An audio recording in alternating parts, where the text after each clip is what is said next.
sur ce simple modèle-là, on est tout à fait capable de passer à côté de la manne que cela peut représenter pour nous. Donc, c'est un vrai sujet. Ce n'est pas uniquement un sujet de théorie. Et évidemment, le dernier point, c'est éviter l'effet plaque tournante, refuge pour les pirates. Parce que quand un pays n'a pas un niveau de protection suffisant, eh bien, qu'est-ce qui se passe? Et que tous les autres, c'est l'histoire de la mobilette. Hein. C'est-à-dire, vous arrivez, vous allez garer vos mobilettes. Okay, supposons qu'on soit tous des motards, qu'on ait tous de belles mobilettes, de belles motos. Ben, s'il y en a une qui n'est pas verrouillée, si toutes les autres sont verrouillées, il n'y en a qu'une qui n'est pas verrouillée, devinez dans laquelle le voleur va aller. Quand il a juste 30 secondes pour piquer la mobilette, qu'est-ce qu'il fait? Je vous laisse répondre. Alors, dernier point, donc sur l'angle offensif.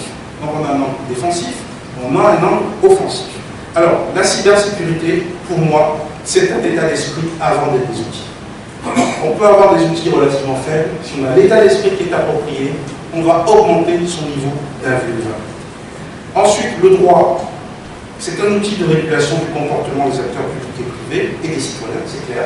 Le droit est là pour dire ce que vous devez faire parce que vous devez respecter les autres. Mais aujourd'hui, le droit, en particulier le droit des nouvelles technologies, c'est un outil d'innovation, de sensibilisation pour les frontières.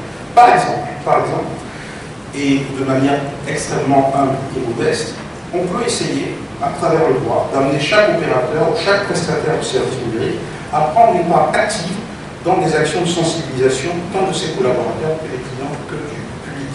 C'est-à-dire, si par exemple je suis un opérateur de télécommunication, si je suis un éditeur de logiciel ou un prestataire de services d'intégration de logiciels, ben, il est important que je puisse prendre ma part en tant qu'entreprise citoyenne. Donc à cette partie-là de sensibilisation qui est vraiment une partie clé et une partie critique. Ensuite, intégrer systématiquement la dimension cybersécurité au projet de l'État et des collectivités publiques. Alors, l'Europe a fait quelque chose qui est intéressant, c'est qu'ils ont développé ce qu'on appelle la démarche Privacy by Design. C'est-à-dire qu'aujourd'hui en Europe, quand vous devez concevoir une application logicielle, quelle qu'elle soit, voilà, vous devez démontrer que vous avez intégré la dimension protection de la vie privée au développement de cette application. Donc vous devez montrer les cahiers des charges pour ceux d'entre vous qui participent à le processus de construction applicative. Le cahier des charges de l'application doit comporter un volet protection de la vie privée et dans le volet protection de la vie privée, il y a le volet cybersécurité. Et ça, c'est quelque chose dont effectivement on peut s'inspirer, qui est facile, simple à mettre en œuvre et immédiat.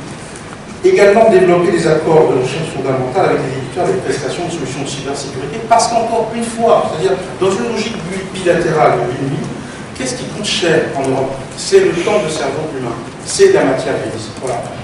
En Europe, vous voulez un data center, vous voulez de la puissance de traitement, vous allez sur le cloud d'Amazon, vous allez sur Amazon Web Service, vous avez effectivement cette puissance. C'est un problème. Par contre, avoir les mathématiciens qui vont construire les algorithmes, qui vont tester les algorithmes, qui vont les rendre fiables, ça c'est compliqué.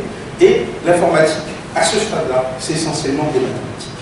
Et nous avons les têtes et les cerveaux pour le faire. Donc, pour terminer, j'espère que je n'ai pas été trop long, donc inversant un peu les paradigmes. Donc en matière de cybersécurité, c'est la puissance de calcul qui est une matière première, c'est elle qui est une matière première, ce qui fait la valeur ajoutée, c'est la matière grise. Et j'aimerais juste vous inviter à faire un flashback sur le début de la présentation.